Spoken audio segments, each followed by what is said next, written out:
Hey everybody, this is Libby DeLucian with WootRecruit, your go-to recruiter for the high turnover industries, such as lawn care, cleaning, construction, roofing, you name it. The service-based business is what we specialize in. We are the first ever recruitment program tailored exclusively for the service industry, turning recruitment into a growth engine.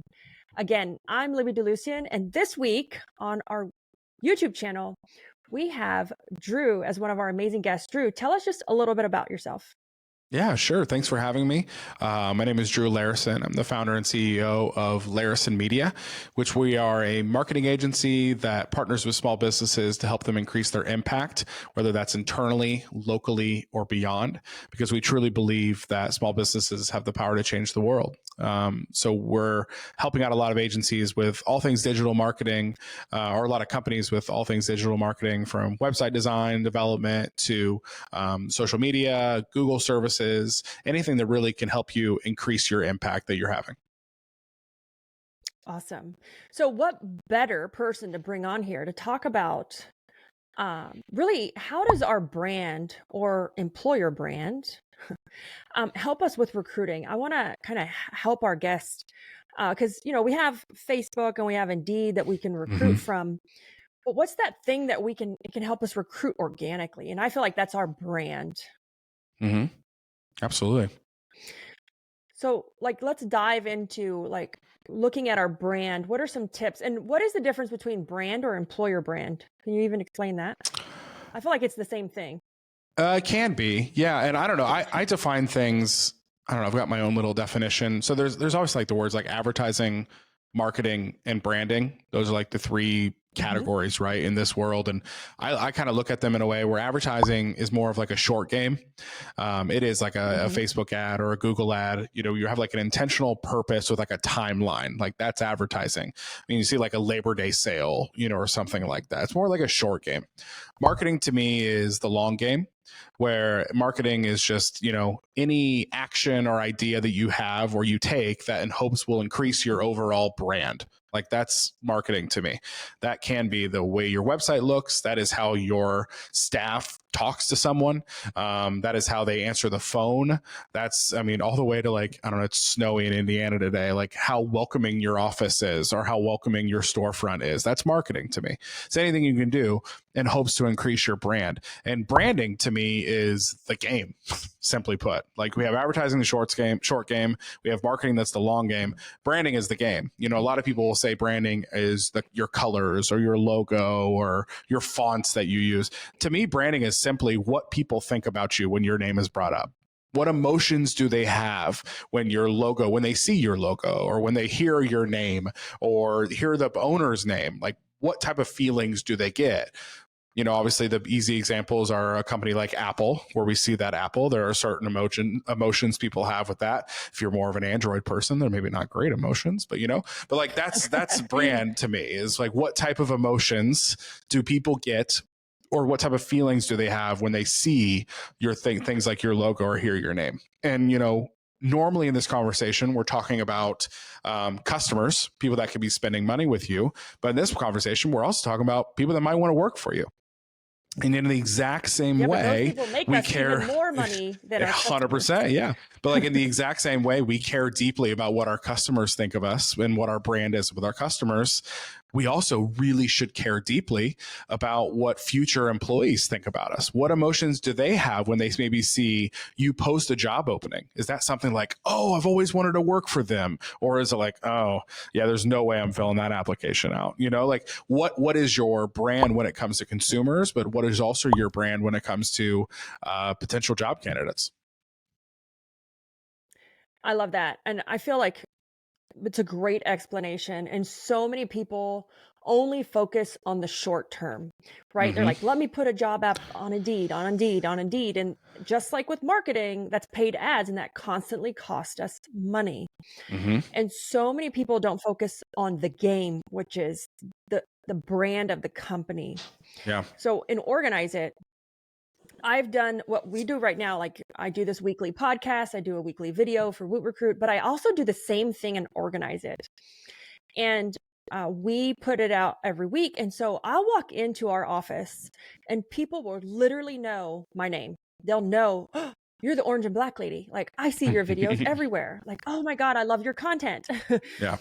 But we have worked so hard and organize it, my local service company, to build up a brand so that we can recruit like on our own without the reliance of a third party. And that's the long game. And I feel like we have to put into the short game, right? We have to kind of use those platforms until that brand is built. So can you give us some tips on like, how do we really build that brand? Because I feel like our brand, whether it's customer facing or potential applicant facing, is almost literally the same thing. I've been Absolutely focused can be. on Yeah. only focusing.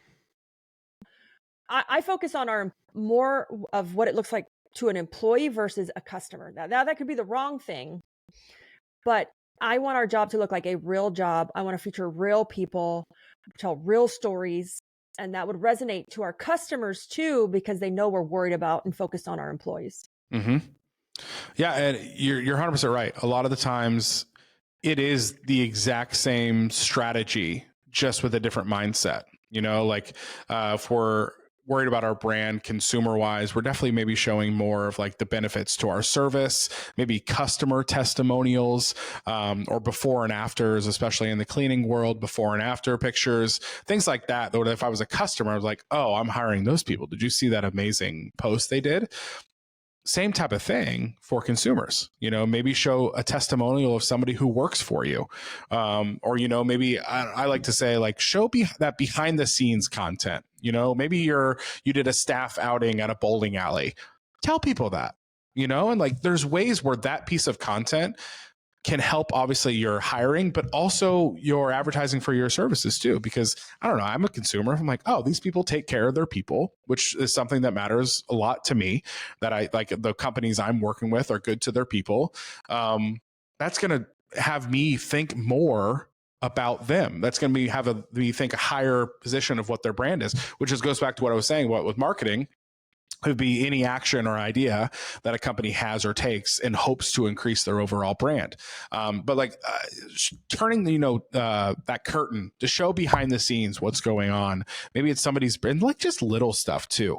I know you and I have talked about in the past, the bar is set so low sometimes to do things really well, to where one of those is like, it doesn't take a lot for someone to show that their staff is appreciated. I mean, simple like happy birthday posts, or maybe like find out what their favorite soda is and get them at the office their favorite soda on their birthday.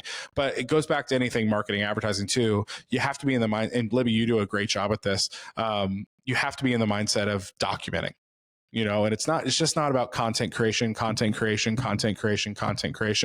you have to be in the mindset of like, we just constantly have to be documenting what's going on and then create content off of those documentations, right? Which is a lot of video footage or photos or things like that. But there are so many ways that companies fail on just being able to show the world that they have a really good internal culture. They have people that love their jobs, even in the home service world, where frankly, some of those jobs are extremely difficult and hard. But there are people that work in home service businesses that love their jobs. That's real. That's not a myth. And then finding those stories and being able to tell those stories in a way that sound attractive to somebody else. Because that's really what it's about, whether it's consumer or a business. We have to look attractive to where they're going to be making, in the consumer world, they're making a dollar decision.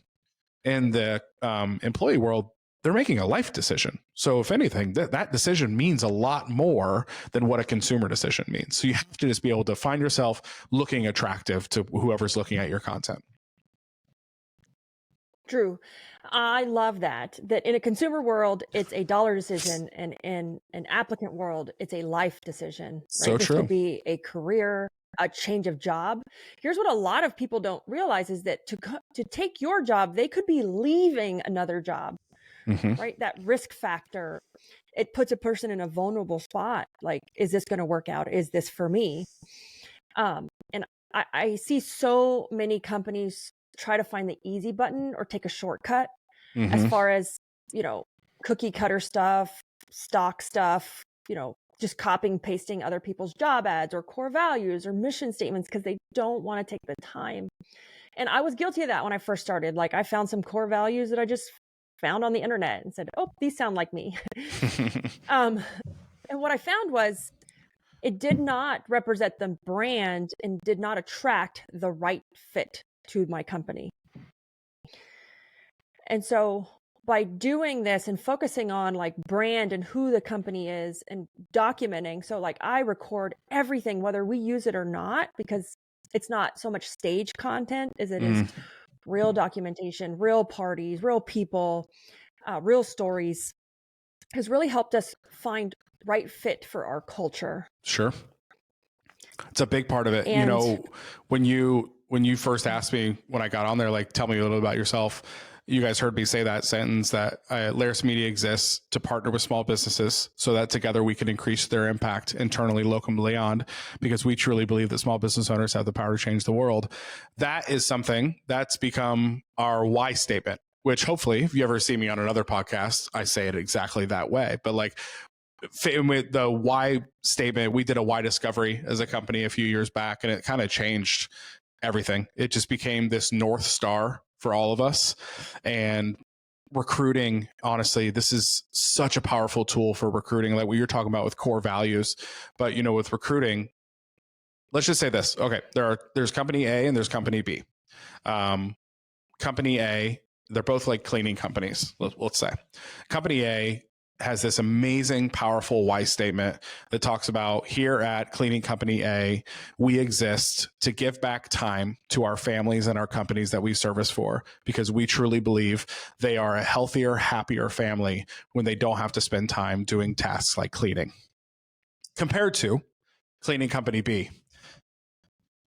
Yeah, we clean like businesses and homes, and like, I guess we'll do your dishes sometimes.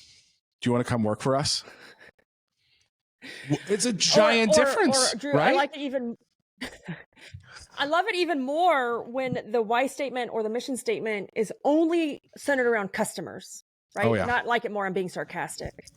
Yeah. Like, how is that going to attract or resonate with, like, when it's only customer focused? Yeah. And there's no balance in there. It's so true. And, you know, I love this topic. And so much, oh gosh, it's such a big thing. Like I said, we did that whole process together. Actually, both companies that my wife and I own, we did this why discovery a few years back, and it's changed everything. And like, honestly, yeah, the staff we've hired in their onboarding meeting, that's what we're talking about. Both why statements get discussed in detail and why we went that route and why we do what we do. Because especially in the home service world, there are most cleaning companies, most lawn companies, both roofing companies, what they do, right, is very similar. They clean homes, they clean businesses, they do carpet cleaning, or they put a new roof on, they're going to mow your yard. What they do is the exact same. How they do it might be a little different. Maybe certain cleaning companies use certain products that others don't.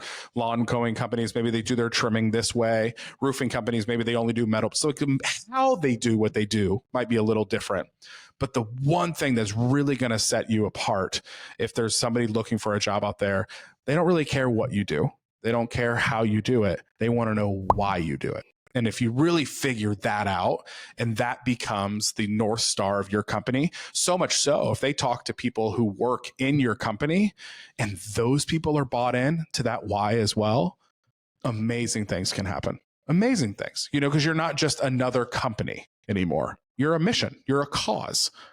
You know, you have a deeper purpose to what you do, and that makes the world of difference to the modern, you know, job seeker, that they just don't want a job. They just don't want to clock in 9 to 5. They want something that they can truly fall in love with and be passionate about, and not have those Sunday night scaries that they get when they have to know they have to go to their job on Monday. I would even like my dad coming up a little bit. Sunday night scaries. It's a real thing though. You know, a lot of people, like, they don't look forward to Sunday night because they know they have to wake up and go to work. But if they have a business that they work for, a company that they work for that has a deeper purpose, rather than just, we do this and here's how we do it, those Sunday night scaries go away because they know I'm not just doing it. Here's why I'm doing it. Well, and they do. And so many companies ask about, like, let's just say no-show rate, for example. Like, oh my gosh, like so many people are ghosting me on my interview. But I said, how are you holding up against the competitor? Right? They Mm. didn't just apply to your job. They applied to probably like 15 jobs. And you don't know where you found them within that 15, like where they applied for you. So how are you stacking up against that competitor? Is your brand or your job or your company memorable? Will they remember it? Is it a place they want to work for? Yeah. Or does it look like every other cookie cutter response from ChatGPT that, and I love ChatGPT, don't get me wrong, but does it look like every other response where it's not resonating? It's not for a greater, gooder cause. Gooder. Sure. It's not for a higher cause. And at the end of the day, everybody wants to be a part of something bigger than themselves. Because if it's just about a job, they can get a job anywhere. Literally doing whatever and how. Some of my favorite, and Libby, I'm sure you've seen this too, you hire people, and some of my favorite interviews I've ever had is when I leave that interview feeling like, oh, that person just interviewed me more than I've interviewed them. And I feel like that mindset is becoming more and more and more and I'm like, oh, that person's good. I actually don't remember any questions I asked, but I remember all the ones she asked me or they asked me. I love that, because it truly shows that they care.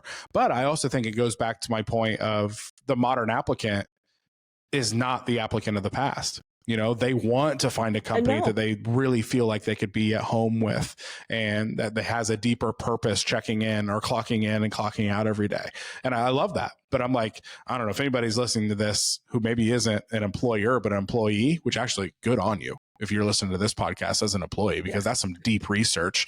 But if you're doing that, I love when I get interviewed at the interviews. It makes me, because also if I think I always ask now, do you have any questions for us? And if you just look at me with a blank stare and say, nope, I'm like, yeah, next person. Because you're not in it. Yeah. And so the other thing with the modern applicant, right, we're going to talk about pre-COVID and post-COVID, is that the applicant is now more informed than ever. Oh, yeah. Because the of internet. These things, right? Yep. All of the research, look at your reviews. But I want to tell you a story real fast. The last person I just hired for WootRecruit, I don't typically do the recruiting, but I kind of got back into doing the interviews. It was kind of a vote. They were like, we like the way Libby interviews or hires. I'm like, great. So I've recently got back into it. And the last interview I did, literally the guy asked me a question after I asked him the question. So like one of the questions I asked is like, what unique trait about your personality would, it was something about that, like that your friends would say you have. And he literally says, and how about you? Like, what's your unique trait or and so we at WootRecruit, what we do is we record the interviews and then our leadership team watches the recording and then it's a vote on who we say yes and no to. And that person interviewed so well that everybody's like, dang, he asked you questions during the interview, not at the end when you have any questions. It's a game changer. Yeah. Well, especially with websites like, is it Glassdoor, where like employees can leave reviews for the companies they work with now. Yeah, you're 100% right. So I started my, marketing career. My first big boy job, as I like to call it, was I was the internet marketing director for a local car dealership. And there was some crazy stat where the high percentage of customers coming onto the lot know more about the car they're looking at than the actual salesperson they're going to talk to. Because of the internet, like they're doing so much more research. They know all the options. They know the costs. They know the average price from like the other 5 other dealerships close to them. Like that customer knows more about that car than the actual salesperson that's going to be helping them. And like, what a terrifying, realization. But like the exact same thing we were talking about with employers. Like the good interviews that I've been a part of, they're like, hey, I see you offer this. Have you ever thought about offering this service? Or like, did you know what I mean? Like they've done a deep dive into our company, and it makes such a huge difference, especially compared to, I've definitely been in interviews as well where I feel like the applicant didn't even go to our website, rarely, maybe even didn't even know the name of our company. They They didn't 100%. even know what job this was for. Yeah. So like that's what you're going up against. Like the sales, like that car salesman, you're going up against customers that might know more than you. Other applicants, you're going up against applicants who have done like all the research in the world on this company and they're prepared. So the internet has, like it has everything else, it's changed the hiring game in so many ways. So many ways. Totally. It's changed it, but I think it's also almost for the better, because it's making companies and business owners focus on culture, focus on differentiators, focus on up-leveling their company, their benefits, their culture, and not typically, but essentially how they treat people. 100%. Yeah, because there's more accountability with it now than there ever has been. Like back in the day, if some company treated their employees like dirt, there's a good chance it was just word of mouth, is swept under the rug. Nobody really had a way of proving it. I mean, I've seen multiple local businesses just in the area I'm in get shut down because somebody was like secretly recording a conversation with the boss, or somebody like posted screenshots of the text between the boss and the employer. And like, there's a lot more accountability these days, and you have to keep that in mind as a business owner. But sometimes it's for the best, because thank God these people aren't running businesses anymore and like treating people awful, like they were. Yeah. And so, I do get pushback on this topic from some business owners that they're like, oh, well, the employee rules everything and runs everything. I would say, as long as you're doing things and you have the proper handbooks and policies, right, that protect both parties, not just one party, both parties, and you're operating with a sense of empathy and compassion, like you are going to be okay. Like, we let people go because they're obviously not a right fit. We're setting them free to go find their true calling. And when you approach it in that way, you approach it in a moral, ethical way, I feel like we have nothing to be worried about. Yeah. And what you're describing is a great example of why a lot of people struggle with a lot of things. What you just described is it's the harder way. We have a true believing, thank God, in almost 9 years in business, I've had to let go of somebody less than one handful of times. But that, I always want it to be a goal, because like we were saying, it's going to happen, right? The terminations are something that you can't avoid completely. But like, I never want it to be a surprise for that person. I never want someone to leave that meeting thinking like, well, where did that come from? Like, we have a process. I mean, like a lot of people do, it's nothing special, but like just a PIP process, performance improvement plan process, where I never want it to be a surprise for that person. But guess what? That's harder. So a lot of people don't like doing things the harder way. They'd rather avoid confrontation as much as possible, just skirt around the subject, skirt around the topic, until one day they're just like, I can't anymore, you're fired. Then it's like an episode of a reality show. But what you're describing is, it's the harder way to do things. So of course, less people do it. It is the harder way. And, if it's ever a surprise, and this goes to all the business owners, if it's ever a surprise that someone got fired, shame on us. That's on you. We should have went through the proper channels. Yeah, shame on us as business owners. They would have seen this coming if we did it the right way, if we communicated and we had those difficult conversations. Yeah. But I know that you can get overwhelmed. You can feel like you're drowning, but we have to communicate at the end of the day, because it does boil to the top and we lose it. Like, we just lose our, what. Well, so just like encouragement to that too. Like, we've had some performance improvement plan situations internally in the past. And like, after that first meeting, the employee was like, oh my gosh, thank you. I had no clue. I was unbelievably unaware that there were issues. They're like, oh yeah, I can totally do that. Like, it doesn't always have to be like this doom and gloom situation. I've had employees literally, they're like, oh yeah, thanks for letting me know. I had no idea where I wasn't hitting your expectations, or maybe I didn't hear you clearly when you first explained it. Yeah, for sure, I can do that. And then you never have to talk about it again. So those performance improvement plan conversations are not always like doom and gloom. You have one more shot, and if you don't, you're gone. You know what I mean? Like, it doesn't have to be like that. And without communicating and having those core values and the mission and your core competencies and metrics, your employees are working against you and they don't even know it. They don't even know. You hear this a lot in the home service world. We get that a lot in the client service world. I hate when the situations pop up as like, we didn't know what we didn't know.